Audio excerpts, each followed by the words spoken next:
Well, good morning, everybody. Welcome to the Minnesota Real Estate Show. Thanks for joining us today. Happy you are here. We are into September, September the 3rd. It's Labor Day weekend, and we are here live for the Minnesota Real Estate Show, Saturdays 10 to 11 a.m., hosted by Mr. Overson, Mike Overson, wearing the blue shirt. Today, he is with Illuminate Home Loans. Scott Wolmering is with the WE team and the Minnesota Real Estate team, RE/MAX Advantage Plus, and I'm Ryan O'Neill with the Minnesota Real Estate team, also RE/MAX Advantage Plus. Here the entire hour, 10 a.m. to 11 a.m. for your questions, comments, thoughts.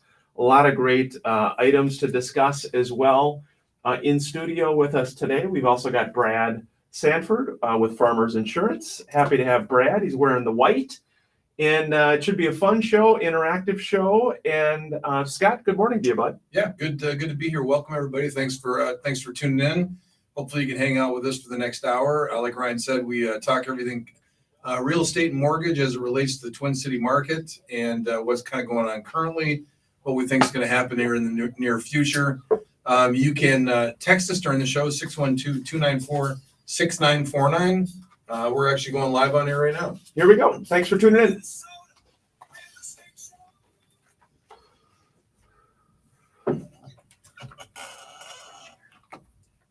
Good morning.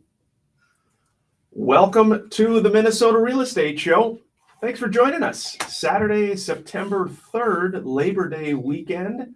And this is the Minnesota Real Estate Show live here from Twin Cities News Talk, AM 1130, every Saturday morning here.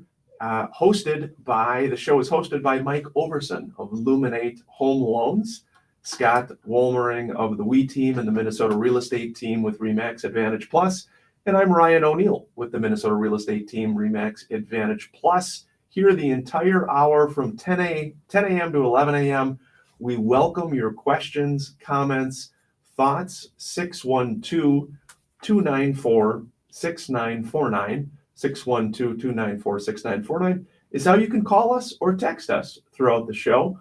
Or if you're catching us on social media, we are live on Facebook, YouTube, Instagram, Twitter, LinkedIn, wherever you might be, your preferred social media platform. We do appreciate you joining us on the show. Scott, Mike, good morning, guys. Morning. Yeah, good to be here. Welcome everybody. Like Ryan said, this is the Minnesota Real Estate Show. Love your comments and questions during the show, 612-294-6949. If you've not caught us before, we are live and local here in Golden Valley, and we love to answer your questions. You can also check us out on mnrealestateshow.com, find out a little bit about how the team works, and also all of our great partners. We have a super one on the show today, Brad Sanford with Farmers Insurance. We'll get into him after the first break. Yeah, a lot of good stuff. Mike, always a pleasure. Good to see you there, young man. Good to see you, Ryan. You are busy. A lot going on in your world. There is. Rates are up and down. Always get asked. Where are rates at? What do you think they're gonna do? I'd say, well, I stopped trying to predict the future a long time ago because 50% of the time I'm right, 50% of the time I'm wrong. So if we look at this last week, rates went up a little bit this last week, mainly inflation driven, talks from the feds and things like that about inflation and inflation numbers and unemployment and all this fun stuff going on. So if you look at the last month, at the end of July, so July 29th, July 30th, rates were all the way down to about 5.125. So for conventional 30-year fixed, no points, that deal about 5.125, they're sitting at closer to 6 now. So in a month's time span, we went from 5.15 to 6. It would not surprise me that over the next month, now they go back down to 5.125-ish. We're going to see those waves coming through here as recession talks continue, as inflation and unemployment numbers continue. Overall, if you look at the next 12 months, I do feel that they're going to trickle down, and I do think we'll have 30-year fixed rates in the 4s at some point next year. Okay. And is it still the same, Mike, that the more expensive loans, the jumbo loans, have lower rates still or not? They do. Yep. I priced out a jumbo yesterday. So it was like a 1.4 million purchase with 20% down. They were sitting at 5.25 on a 30-year fix. So a standard conventional loan again is about 6. So that's 0.75% lower when you're up in those jumbo loan categories. Are you doing any refinances? Only for cash out purposes. Some people are doing some cash out refinances for different reasons. Like if you want to buy a second home right now, second home interest rates are higher than the rate you can get on your primary residence. So you might take cash out on your primary residence so you can go buy the second home with cash. So that's a better financial play there in that situation. Or if there's a divorce situation and you got to get the loan in one person's name, then we're doing refinance for that too. Yeah, I've had more of that in the last 2 months, probably 3 or 4 divorce situations where they're actually looking at, they're amicable and they're actually looking at letting the person that's going to keep the house leave the other person on the loan. Yeah. Because they're at 2.8% or 3%, and so they're like when they're looking at because it's money, right? If okay, great, we're going to get divorced and I have to go to 6%. Well, that just costs me X amount more. So then the spouse that's staying with the home looks at them being able to regroup that money then because why should I have to spend it? Right. And so yeah, it's an interesting time. We got a caller here. Kurt, thanks for calling the Minnesota Real Estate Show. How can we best help? Kurt, are you there? Sorry about that, Kurt. No problem. I just want to find out if my buyers are on the hook for a situation that happened. They purchased a property, a townhouse. A month before we owned it, there was hail damage. There's going to be a roof replaced, siding replaced, and I believe a couple of windows. There are a certain amount of units in this development, and it has been brought to our attention after we close on the property that my buyers are going to be on the hook $16,000. That is the deductible that they have to pay. My question is that this incident happened before my people owned the property. And after we closed out 3 weeks, we are notified by the association that they are on the hook for the $16,000 deductible. Are they liable for that? Are they on the hook for this? The claim was filed after we purchased the property, but we did not know anything about it. Wasn't disclosed to us by the real estate agent. Wasn't disclosed to us by the association. Had we known that this would have been in play another $16,000, I know my buyers would not have purchased the property. Who would have? Right. That's my question. Are we on the hook? Yeah, well, this is Scott Wollring. I'll answer it this way. I don't know. Right at this point, it gets into the typical situation where you're going to need to be able to prove that the ex-seller knew that there was going to be a claim. Just because the claim, go ahead. Sorry to interrupt you. The seller is deceased, and the people that sold it was her children that sold the property. They did not live in the property. Perhaps they knew, perhaps they didn't. We don't know that. Yeah, and unfortunately, that's that. In order for them to be liable for it, they're going to need to have known about it.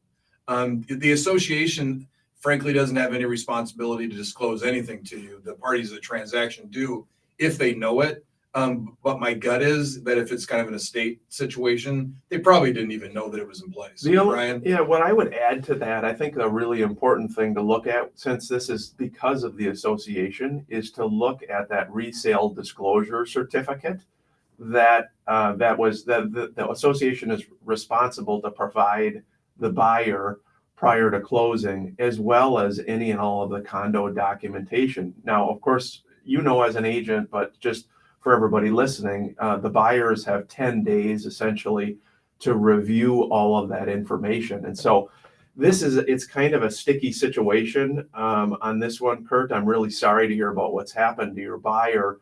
I would definitely kind of drill down, look again for that information, because if none of that was anywhere provided you by the association, that is, in my opinion, very problematic. But my hunch is there might be something in the fine print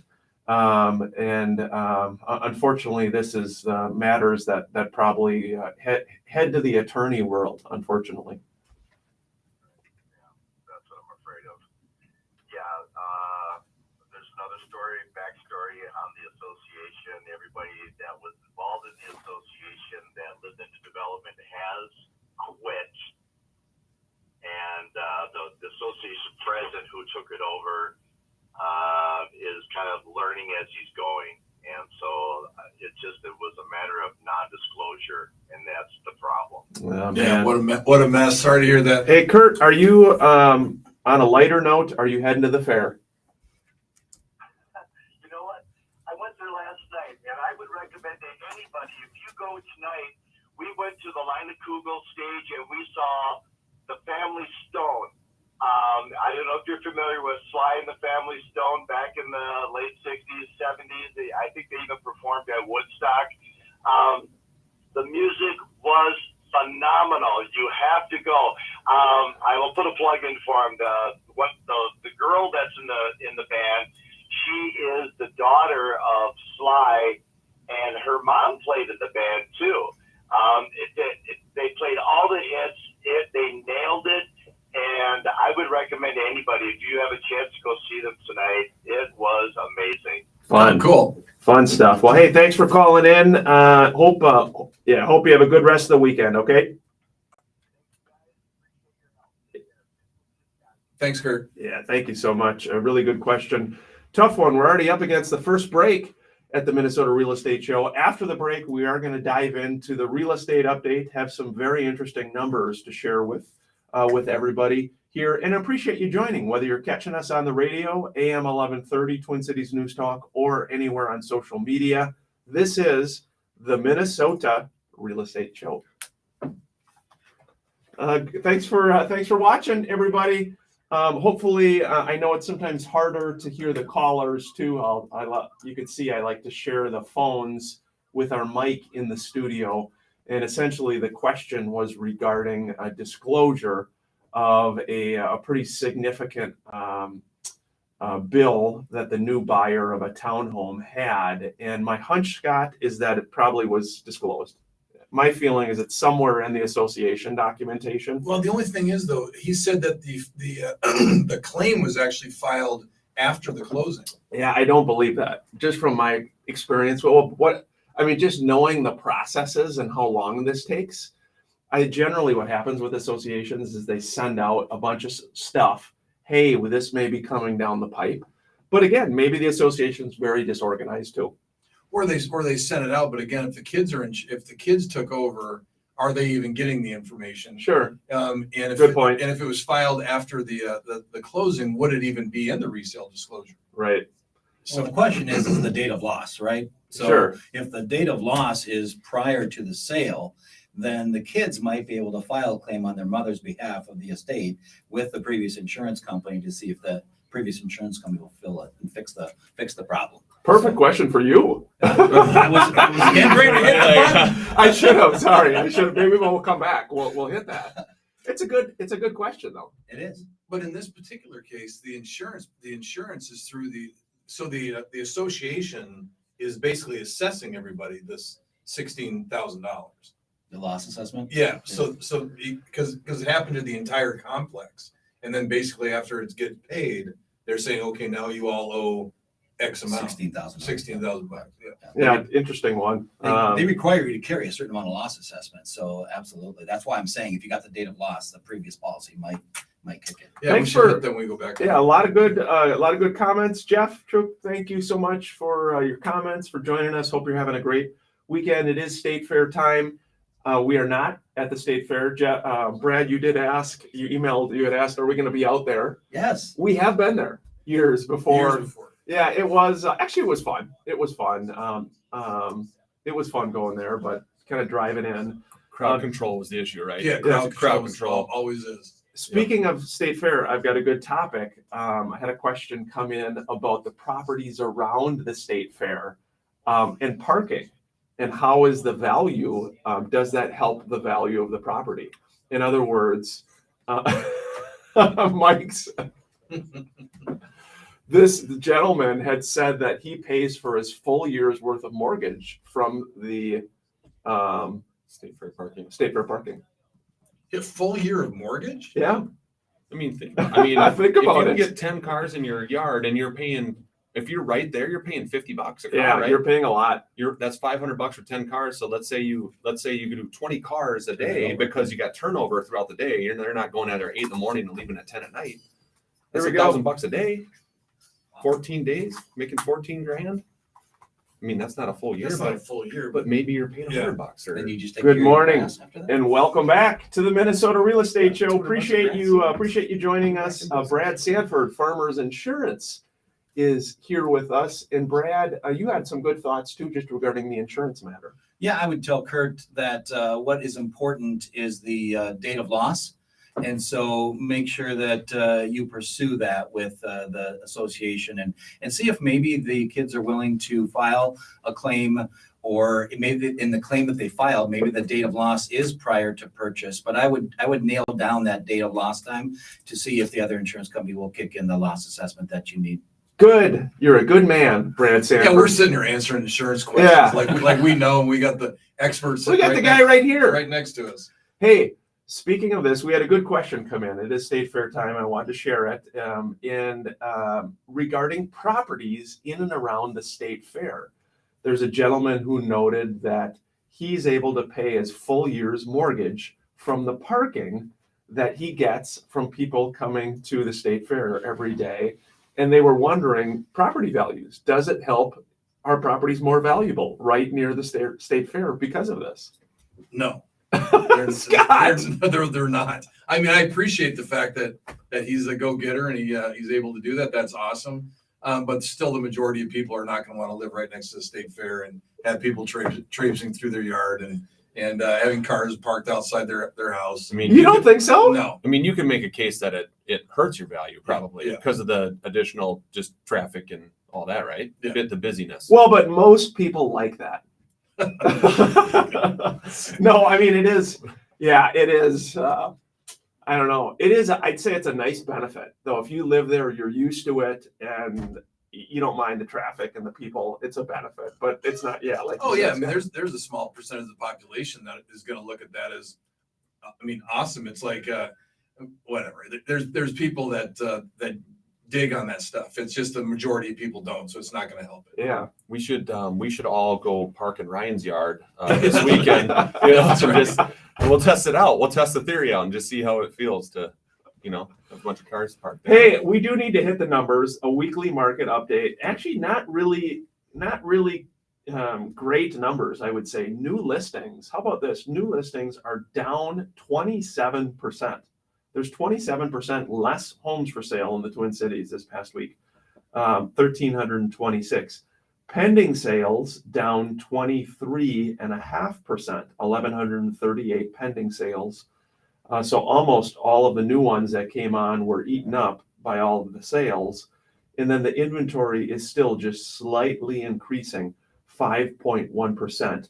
The other thought, guys, maybe you can comment on, are they said rents are continuing to soar in the United States to new highs.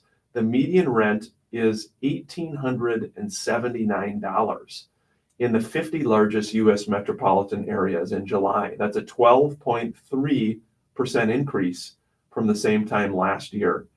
Wow, rents are expensive. It is. It is. It's crazy, and that's why I'm a little bit at a loss with why. I mean, because it's crickets chirping out there right now. I mean, it is slow. It is. You can feel it and it doesn't matter what price range it's in. It is just slow. And with low inventory like this and rents rising like that, I mean, it's still much cheaper to buy a house than it is to pay what you would pay for rent. And so I'm a little bit. I don't get it. I just think it's the time of year. It's always slow right before the start of school. You know Sure, what I that's mean? true. That's It true. always is. Now you get 2 weeks past school. There's always that 2-month rush to get in before the snow flies. And I see it every year. I talk about it. Our second busiest closing month, year after year after year, is which month? November. Yeah. Right? You've Which- been listening. Well, no, it's one of my busiest months normally For closings, For but- closing, yeah. Really? Because all those You people- did have one closing. I last did. year. I have one last year. because all those people that were looking in the I'm summertime, terrible. it's like on pause, for about a 3 to 4 week period here because you're doing vacations, you got school starting, you got adjusting new schedules, you got all that going on. So you put the brakes on looking at houses, but as soon as you get back into that school routine, those people are out there and they got about 6 weeks to get into a contract and then another 4 weeks to close. And now you're closing at the end of November and it's a rush. Hey, that reminds me of something that came up this last week. We'll hit that quick before we get to Brad. When you're doing this 25 years, you don't really think there's something that you don't know the answer to. And I'll make it real quick. But I had an offer that we wrote on an upper bracket townhome, and we were apart, quite a bit apart on this, from our offer and what the seller wanted. And the listing agent had sent me an email and said, I just want to confirm that your buyer had received the association documents. And I said they did. And so now we're 3, 4, 5 days into this negotiating. We're still not together. Well, that wording that the agent used, can you please confirm the receipt of the association documents? I started thinking, why would she use that word confirm when we're not even under contract yet? And so then it occurred to me. So for people that don't understand, there's a 10-day right of rescission for all townhomes that are sold, where the buyer has 10 days. Townhomes and condos. 10 days to review all of the association documents, financials, bylaws, everything. And if for any reason during that 10 days, they can cancel because they see something they don't like, or they can just cancel, period, because it's a state statute. So then I thought to myself, well, the 10 days has to start at the contract. It can't start when we don't even have a contract in place. Right. But again, the wording she used, so I went back and I read it, and there is nothing in there that talks at all about being under contract. So the long and short of this is we were going back and forth, Ryan and the broker for Advantage Plus and a couple other agents, and everybody was split on this thing. But the fact is that it is that the receipt that the buyers eventually become buyers receive the association documents. So in theory, it could take 2 weeks for us to put this together. And then as soon as we sign the purchase agreement, my buyer's 10-day right of rescission is already gone because there's an email that they received the association documents 2 weeks ago. Yeah, it is true. Very interesting though. And most agents do not. I mean, I did not know it. It didn't make sense to me contractually that Right. you could have anything in place until you have a valid contract. Right. Interesting. What I wanted to also comment on, in addition to Scott's point there, is over the last month, we've received a little bit of feedback with the show and kind of discussion points, wanting us to talk a little bit more about certain cities in the Twin Cities, why certain cities have either a premium that you pay as a buyer, or why, as a homeowner in certain cities, you really just get whacked where value is just not good and it doesn't feel good. Mike, do you have any initial thoughts on that first? I know Scott has got some thoughts too. I think there's a lot of factors that are going to go into it, but the top thing that comes to my mind is, different school districts and stuff. I mean, it's kind of supply and demand, right? If you got a really good school district and you got good neighborhoods and you got low crime and stuff like that, more people are going to be attracted to that type of deal. And so then there's going to be more people, more competition to get in there. That's going to drive costs up. Yeah, I agree completely. Schools is probably the biggest factor. Access to freeways, access to shopping, location, proximity to downtown, drive times, proximity to the airport, and that's what drives your value. Crime rate, of course, is going to drive value down, and your neighborhoods. I mean, what shape of the neighborhood's in? Are there cars in the driveways? Are there RVs sitting in the street? I mean, a lot of that stuff will drive it down. But primarily, if I was to pick the number one thing, it would be location, proximity to downtown, and school district. Yeah, it's a hard one. It is a hard one if you are an existing homeowner in different cities and maybe you see prices in other neighboring communities that have gone up so much, or you feel like your value hasn't really kept up as much. It can be very hard. Of course, we're always happy to do a market analysis. Just if you're curious, even where values are at right now, based upon the rise during COVID of values, But Brad, that can, I don't know, that's a hard one for people. Hard for people to understand, especially if their neighboring communities doing way better. Well, and everything you guys were talking about, one word came to mind was desirability, right? Mhm. So, I mean, Yeah. born and raised here, and for that whole lifetime, the northern suburbs have cost less than the southern suburbs, right? So there's something to the desirability of where you're at and where you're living. Yeah. Good stuff. Hey, State Fair, it is State Fair time. We are not live at the State Fair, but we have been over the years. Before the break, Scott, I just did want to touch on a listing. David Meyer has one. This is in Floodwood. It is 102 Highway 2 East in Floodwood. Have you been to Floodwood, Scott? I have no idea where Floodwood is. I've been there. You I've been don't? I've been right by that place. You have? Are you being serious? No, I swear to God. Yeah. We've gone up there through Floodwood a couple times to go on our ice fishing trip up to Lake of the Woods. Huh. So we kind of get bored going the same route. So every once in a while we'll take like a different route just so we can see different stuff on the way up there. And we went right through Floodwood. I know exactly where that thing is at. So it's called Savannah Portage Bar, Restaurant, and Event Venue. And David says it's an awesome staple in the Floodwood business community. It'd be a great investment for anyone looking for their own boss. He says it's a profitable business, well-established clientele. It's got a 50-seat bar area, 24 by 20 outdoor deck area seats, 72-seat dining area, a second bar venue in the lower level. Clients love the up north feel, David says. The welcoming environment and the establishment is centrally located between Duluth, Grand Rapids, Hibbing, and McGregor. Very cool property. You've got to check this one out. It's $550,000, 102 Highway 2 East in Floodwood. That'd be kind of fun to own something. You move up there, own it, run it. What do you think, Scott? That was always my dad's dream when he retired from the military. He always wanted to have his own little bar restaurant. Nothing huge, just something kind of local, and never pulled the trigger on it, but he always wanted one. That'd be fun. That would be super fun. We're already at the halfway point. Actually, you know what? Let's go to a caller here quick before the break. Matt, thanks for calling the Minnesota Real Estate Show. How can we best help? My pleasure, fellas. So I'm casually looking at lake property up north.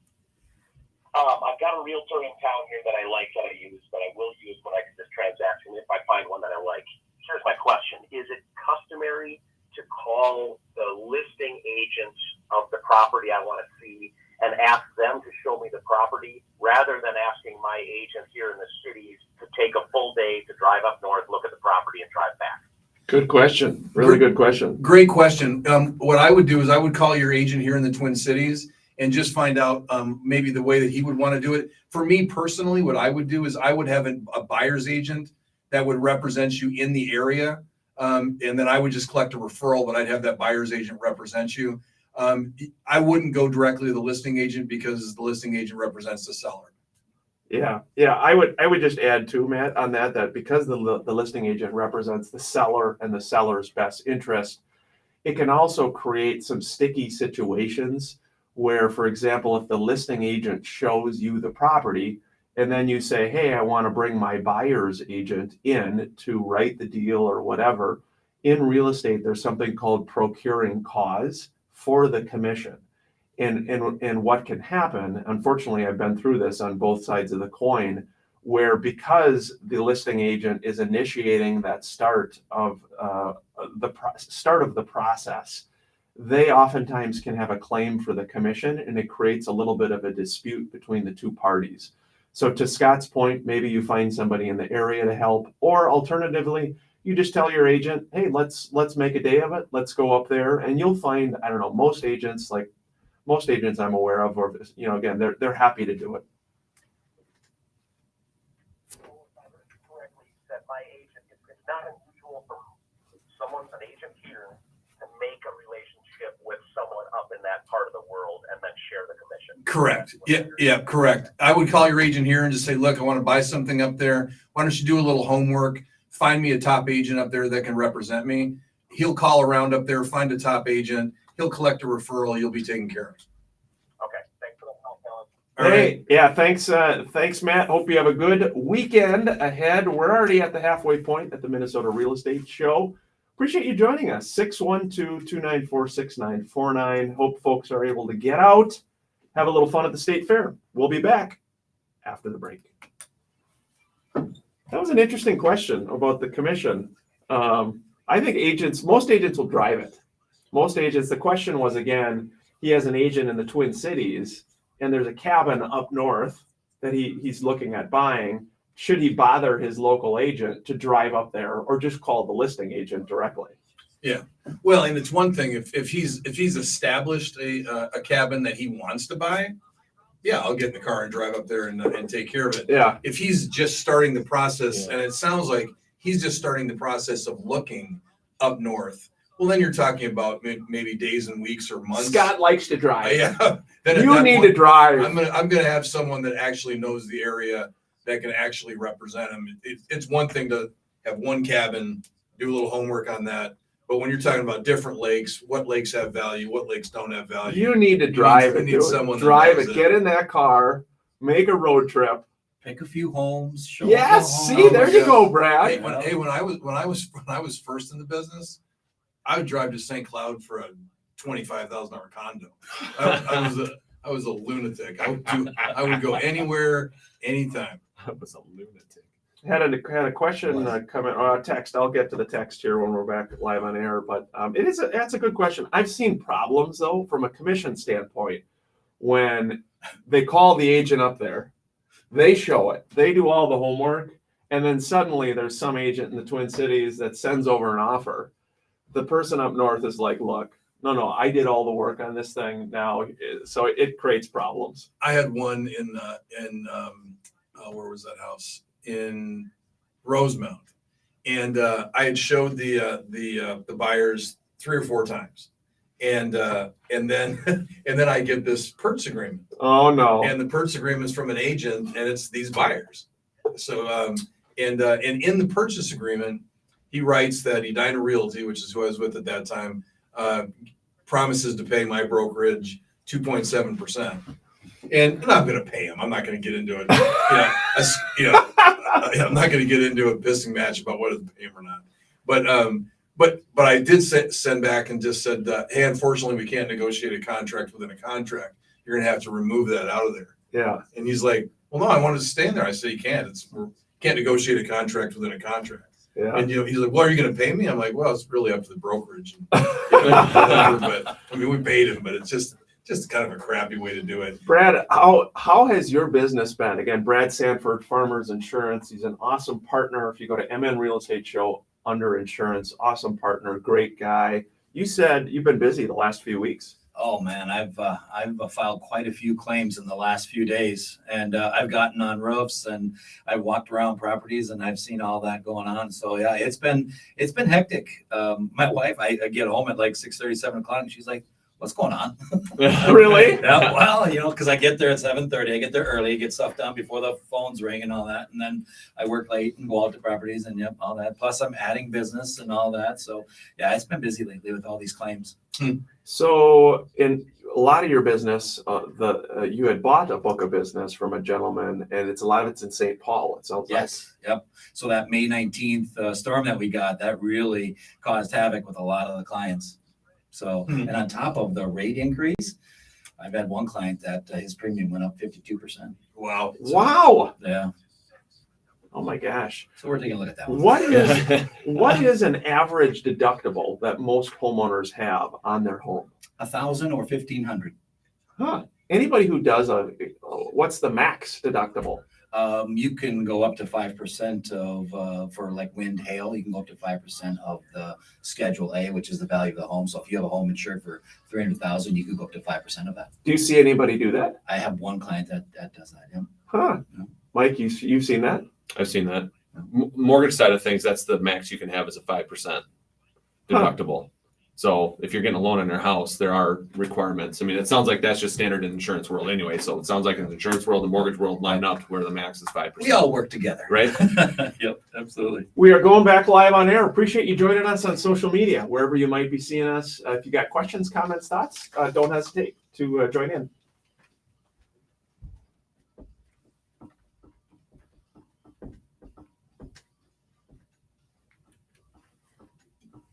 Yeah, welcome back to the State Fair.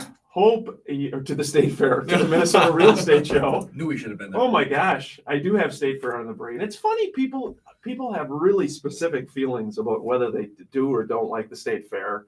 And my dear mother talked to mom last night. My dad always loved the State Fair. Loved going to the State Fair. Mom and dad would go, and maybe it's like a lot of things in life, what you're kind of used to growing up. But I've always loved going to the fair, and people are just like, well, why do you want to go there? You know, I mean, why do you want to do it? It's I don't know. Any thoughts on that, guys? Yeah, I mean, I love going. I love going and getting out. I mean, I love going in, get the food that you like and get out of there. I'm not big into crowds, so I don't like hanging out there too long. Right. We got to welcome in Brad Sanford, Farmers Insurance, awesome insurance agent, awesome partner with the Minnesota Real Estate Show and our teams. Brad, you were talking about St. Paul. A lot of your business you do is in St. Paul. You've had how many claims you said in the past few weeks? I've had 11 claims in the last 7 days. Oh my So, gosh. yeah. Unbelievable. And they're not just file a claim and you're done, right? So you got to go out and talk to the client, find out what's going on. Talking about associations, one of the associations I'm dealing with, they won't let us as farmers subrogate against the other condo owners insurance company. And it's in the contract. Like you guys were saying, fine paperwork, fine wording there. It's fine writing. They had it in there, and you cannot subrogate against either the building owner, the homeowners association, or the other condo owner. So, What does subrogate mean? so For Ryan's sake. Thank you. Ryan. So what happens is we like if you get in a car accident and the other person doesn't have insurance, we would pay the bill, get everything repaired, and then we would go after the other insurance company. So subrogate in this case was damage happened to the unit, we fix it, And and subrogate. then we go after the other insurance company. Scott has Yeah. subrogated a I've lot. subrogated a lot. Hey, we did have a text come in. Just heard on your show about the Savannah Portage restaurant. My brother used to live on the river in Floodwood, and we went there quite often. It's a great place, and the chicken is amazing. Definitely a place to stop at if you're ever in Floodwood. Hey, thanks for the text. That's pretty cool. See, Scott, you should do it. Go to Floodwood? Move up north. What do you think, Mike Dubs? You think, Mike, you ever thought about moving up north, taking your family and doing it? You could do it, Mike. You got such a good personality for it, running that restaurant and meeting customers coming in.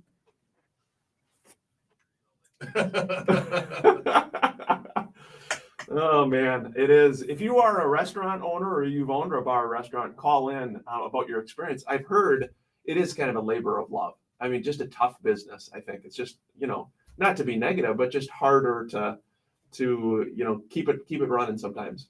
I worked for a guy, this is a short story. I worked for a guy when I was just a second year in college during the summer that owned a place in Bemidji.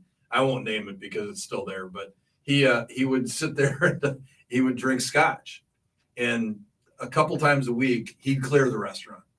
He would just come out and say, "Everybody get out of my restaurant," and people would be right in the middle of food and dinner, and everybody would have to get up and leave, and then he'd shut the door, and me and a couple of the other waiters would have drinks with him, but he would do that a couple times a week. Oh man, He's no longer the owner. But the food, the chicken and the ribs were out of this world. yeah. You I saw the reviews on Yelp. Yelp. Hey, Brad, what is going on? What else is new with you in the insurance world? Well, I thought what I would do is today, I always bring a list, right? Yeah, you do. do. I would suck up to you guys on this beautiful Saturday, which any beautiful Saturday in September, what does that mean? That means a honey-do list, right? Yes, So that's what I'll yes. be doing the rest of the day. So 5, I'll get the title here for you guys. The 5 biggest mistakes to avoid when selling your home. Ooh, Okay. This all seems right. like perfect for you guys, Yes. All right? right. Mike knows a lot about it too, so. 5 Um, biggest mistakes. All right, we're ready. Neglecting needed renovations. Now, Mm. I've been preaching about taking care of your home, maintaining your home while you have it, right, before you sell it. Now, this one is one of the 5 biggest mistakes. Yeah. that you can Neglecting needed renovations. Yeah. I would agree with that. Without a doubt, you see the house that's just lacks that curb appeal. It lacks, again, now, I mean, it's amazing how looking for homes now, most agents will have a virtual tour Some will do these kind of Matterport tours where you can go through the whole home. You can see the exterior. You got stuff that's neglected. Yeah, we're not taking a look at that one. That's an easy way to lose money on what you're asking for the house too, right? That's right. Yeah. That's right. So getting those fixed. And it's interesting, people's idea on renovations. You know how many times I've gone into a house and they've said, before I've gone out, we've completely renovated we just did a kitchen remodel. Very remodeled. And you go in there and they did the kitchen remodel in 1998. But You're terrible. But in their mind, they just did their kitchen remodel. I thought you were gonna say they painted it. Yeah, that's right. Oh man, What do number you guys- one. That's a good one. Where do you guys rank that 1 to 5? Is that the highest? Like a 1 being the I would say that is yeah, I would say that would be pretty high. Maybe 2 or 3. 2 or 3? Yeah. All right. The second one is failing to properly stage the home. Could be vacant, so the property may be vacant. And again, vacant, sometimes people lack a sense of seeing things. So staging, light staging can help in that case. Also just decoration. Your decorations may not be what other people jive with. And that can be hard as a homeowner. You think it looks great, but staging is becoming way more common. Oh, for sure. Well, and especially an upper bracket property, a vacant upper bracket property, it can cost you triple what it would actually cost to stage it. With people's idea of, what they're going to need to do, envisioning them living in the property. So yeah, staging is extremely important. And that's big. People want to envision themselves living in that That's right. home. So Yeah. Mike has to clear out all his dumbbells in the living room. Right? So that they don't trip over those, right? Yep. My pictures, kindergarten through 12th grade, got them That's all on right. the wall. That's right. Hey, all in before succession. before we Trophies. continue on, I don't mean to interrupt, but we are at the 3/4 way of the Minnesota Real Estate Show, and you're welcome to join us 612-294-6949 with any questions, comments, thoughts before the break. Scott Sue Marty does have one in Woodbury, 9112 Glacier Road, 449.9 in Woodbury. It's a 2-story home. It's a split entry, 4-bed, 2-bath, 2,154 square feet. And Sue says it's bright and cheery. It's an exceptional home in a great neighborhood, loved, cared for by the original owners, hardwood floors, tiled bathrooms. It's got lower level steam room, a vaulted 4-season porch, gas fireplace, cedar ceiling, new roof in May of 2022. Got some newer windows, nice landscaping with a raised vegetable garden and flowers, furnace and ACs at yearly maintenance, 50-gallon water heater. Lots of great updates on this one. Check out the pictures online. 9112 Glacier Road. It is a coming soon property right now. It's listed for $449.9 is the price on this one, and coming soon 9.8. So it's coming back on the market 9.8. It's almost a half acre. This is the Minnesota Real Estate Show. Brad, you always got good topics. I try to find it, try to put some work into it. Let's keep going. What else we got on your list there? So this is one I think you might be placing as number 1. This is always, having been a banker and now in insurance, this seems to be one of the biggest topics is asking too much or too little for the home. If you don't price it right. That's the number one. Yeah. By far, overpricing your house is the number one killer for not getting as much money as you can. It is so hard sometimes for sellers to understand that. But if you overprice, especially in a very fast market, if you overprice your home and sit, you are just done. But Scott, they can just offer less. That's right. They can. Well, and I don't need to move. I hear that all the time. Well, I don't need to move. I don't need to take anything. And when sellers say that, what they're saying is, if I wait long enough, I get my number. And it's the complete opposite of that. If you are a couple percent below what it's actually worth, you will get way more than what you would if you actually tried to overprice it. One thing that's funny that it just reminded me when Mike said, he's got all of his pictures from kindergarten all the way through now on the wall.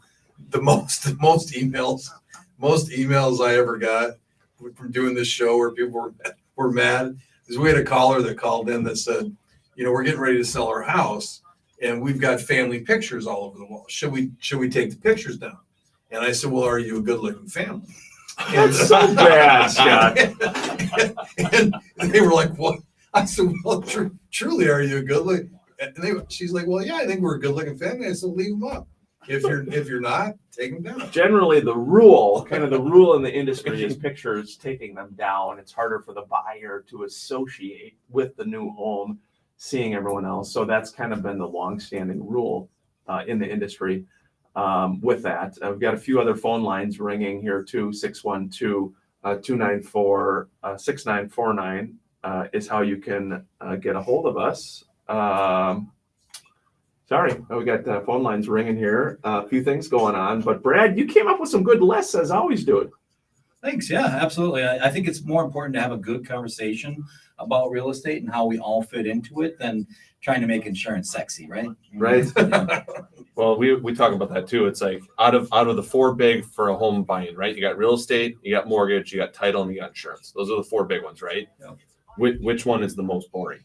I think real estate is the most exciting because you actually get to like look at houses you might be buying. You can envision yourself in like right that. So you guys got the I'd say exciting part title there. is. But I'd is say title but is is mortgage, probably the title, or least. insurance the most boring? Insurance is the most boring. You think No, so? I think title is probably to me. Oh man, if there's a HE double hockey sticks, that's what I'll be doing in it.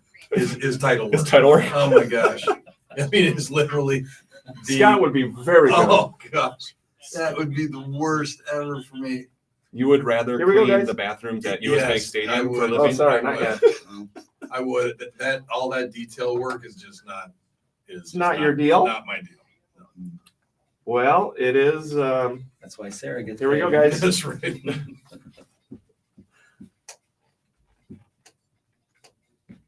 Yeah, Scott's on the tambourine. Mike's playing bass. You could play bass, Mike. Oh yeah. You are a. Oh yeah, there we go. There's Brad coming in, playing the bass. A little bit of bass. Scott, that is fun. Fun stuff. Mike Dubb's always so grateful for Mike. He is with K102. You know him from K102. He's going to be out at the State Fair all weekend as well too. Stop by the booth, say hello to Mike. We did have another listing here. Mr. Kevin Curtis has got a condo. Brad, this is in your neck of the woods, St. Paul, 825 Berry Street, number 209 in St. Paul. It's a 1-bed plus a den, 1.5, 1.5 bath condo. It's got heated underground parking. It's listed for $249.9.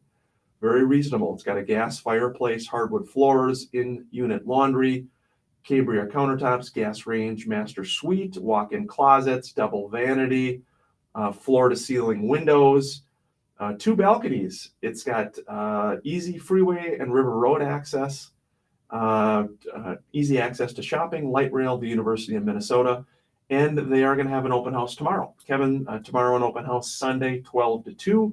It is close to the State Fair, he said, so stop on out. $249.9. 825 Berry Street, number 209, 1 bed plus a den, 1.5 bath condo. Nice location. Very nice. Yeah, good stuff. We do have a caller here. We'll go to James. James, thanks for calling the Minnesota Real Estate Show. How can we best help? I'm in the middle of a loan modification with my mortgage company. And they have a 1 to 4 family rider that has a clause in it that takes away the right to reinstate the mortgage if you default. I'm wondering why they do that and what could I do to change that in the offer? Well, we got Mike here. Mike is our mortgage expert. Mike, any thoughts on that? Regarding removing that from is that an option or not? Well, so when it comes to a loan modification, you got to remember you're modifying your original terms of your loan, right? So then at that point, it's kind of whatever agreement you guys can come to goes, right? It's a renegotiation of the terms of the mortgage. So if they're going to say, look, we're going to modify this mortgage for you, to lower interest rate, or we're going to do a 40-year term instead of a 30-year term to stretch your payments out, make them lower, things like that. They're going to do other things probably to protect themselves too. So if we're going to do this for you, then you need to do this for us. Is that acceptable to you? May or may not be. You might have to go back to them and say that's not acceptable to me. Then they might not modify your mortgage either, right? So it's one of those things where again, it's a negotiation back and forth, and I'm sure they're doing that because, you know, they're asking you to do that for them because they're going to do this over here for you. Yeah, Yeah, it is. that makes sense. Yeah, it's interesting. Interesting though. That's hard. That's hard with the loan modification though too. James, are you going to the state fair? I haven't planned on it. Oh, well, Mike too, if you want, I know we're running a little tighter on time, but maybe even off air, Mike would be happy to chat with you more too regarding your any questions that you have. But we appreciate you calling into the show. Okay. All right, thank you. Yeah, thanks. Thanks so much. Good questions. We super grateful, super appreciative as always for your calling in. Brad, Sanford Farmers Insurance, a wonderful guy, just a class act all the way around. What else is cooking today, Brad? Well, the last two on our list of 5 is the selling to the first or highest bidder, which I think is probably a sin for you guys, and obviously not working with the Minnesota real estate team, right? That's right. Says not working with the right agent. So you were talking about that up north, right? And Scott was alluding to that. If you don't have the right agent doing the Yeah. right research and all that, you're going to lose out. Well, sometimes what happens too, and again, the question about getting a first offer, sometimes it can be hard for sellers to understand. A lot of times, again, in real estate, they say that your first offer is often your best offer that you're going to get. And the reason for that is you have to remember a lot of times that buyers have been out looking at all the other homes, the competition, they've seen the amenities, the price range, all of these different things. And so they have an idea on value. And sometimes it's hard, Scott, for a seller when that number comes in lower, 10 grand, 20 grand lower, they don't understand that. But that's where overpricing can be difficult from the get-go. Yeah, it can be. And the other reason that your first offer, and again, I'm not talking about going into a multiple offer situation. I'm talking about it in a normal market. So we're on the market for 3 days, and we get an offer that is $5,000 under list price, and the seller doesn't want to take it because we've only been on for 3 days. The reason that offer is normally your best offer is the market hasn't filtered yet. What I mean by that is everyone's a little bit unclear on what number you're going to get because, you know, are you going to get full price? Is $5,000 a little bit lower? So you negotiate that and you put it together versus you're on for 30 days. You've been through 15 showings. That market is filtered at that point. What I mean is you're not going to get that number. The market has already told you you've had 15 people through. They are not interested at that number. So that offer number goes considerably down. So if you think back, man, 3 days in, we could have taken that first offer at, you know, $2,500 under list price. And now we're faced with $20,000 under because the market's filtered and people know it's not worth it. Yeah, good thoughts, good comments. We're already at the home stretch here of the Minnesota Real Estate Show. We appreciate people listening every week. Mike, Overson, Illuminate Home Loans. It's kind of some last thoughts from you too as we head to the home stretch. You know, are we gonna see home values crash? You know, I've heard that a lot lately. Moody's just came out and said we're going to see a 20% price reduction. I totally disagree with that. Really? Yeah. They really came out and said that? Yep, 20%. No way. Well, not specifically the Twin Cities. No, nationally. But I don't agree with that nationally either when I look at some of the other markets. But whatever. I mean, that'd be comparable to 2008. Yeah. That ain't gonna happen No. again. You know what I mean? I suppose never say never, but not this time around. I don't No. think that's gonna happen. I still think that we spoke about it, I think last weekend or 2 weeks on the show. 4 out of the last 6 recessions, home prices have continued to go up. Yeah. I think they're gonna go up 4 to 5%. I still, with rents going up as much too, we spoke about that earlier. It's still a better time to buy right now versus waiting. For sure. Yeah. Yeah, there's no doubt. I was surprised to have seen that because I don't know what mathematical statistics they're using to, I mean, you still have, you know, lowest inventory we've ever had. You still have average interest rates. You know, people are freaking out because this is so new, but we still have very, very low inventory. We still have very competitive interest rates. It'll settle in. We're not in the 2008 situation, not even close. Yeah. Are they taking into consideration overpricing, overinflation of the prices? It could be. I didn't read a lot about it. I just saw that Moody's predicts 20%, whatever they called it, reset in values. And maybe that could be, is that there's no doubt that if you're still trying to push a high number in this market, you're going to just sit. You're not Well, gonna and get- again, it's, sort of sensationalism sells and negative oftentimes sells. And so it's easy as a buyer to really be spooked as well when you see those types of things out there. My thought too is just don't be spooked by that. We are in a stable housing market here in the Twin Cities. Has it been very frothy and very busy the last few years? Yes. Can that continue? No, not necessarily. So if it slows down, that doesn't mean it's a bad thing. That's just the way life is sometimes, Brad. Frothy is a great word. Typically here in the Twin Cities, I noticed as a banker that we don't really feel the ups and downs like the East and West Coast. That's do, right. To speak to what you guys are saying. So it is a strong market. Brad, best way for people to reach out to you and your awesome insurance team. Call Ryan O'Neill, the MinnesotaRealEstateShow.com, or call me at my office, 651-690-2076. Great job today, buddy. Thanks, pal. Scott and Mike, awesome job, guys. Yeah, you too. Thanks everybody for tuning in. Thanks, Ryan. Yeah, thank you, guys. Hope everybody has a great weekend ahead. We do appreciate it throughout the week. Questions, comments, thoughts, however we can best help. Please don't ever hesitate to reach out. 612-294-6949. Hope you and your families have a wonderful Labor Day weekend. And I also wish happy birthday to Paul Dokauer, a great guy and awesome agent. Take care. I was listening the other week. Thanks for watching, everybody. It's been a fun show. We do appreciate it. And we'll be back next Saturday as well. A lot of good questions. Thank you, everybody, for your comments. Jeremy said fair equals food. Have a great show, guys. A lot of good comments. So thank you, everybody. We'll be back next week. Take care and have a great Labor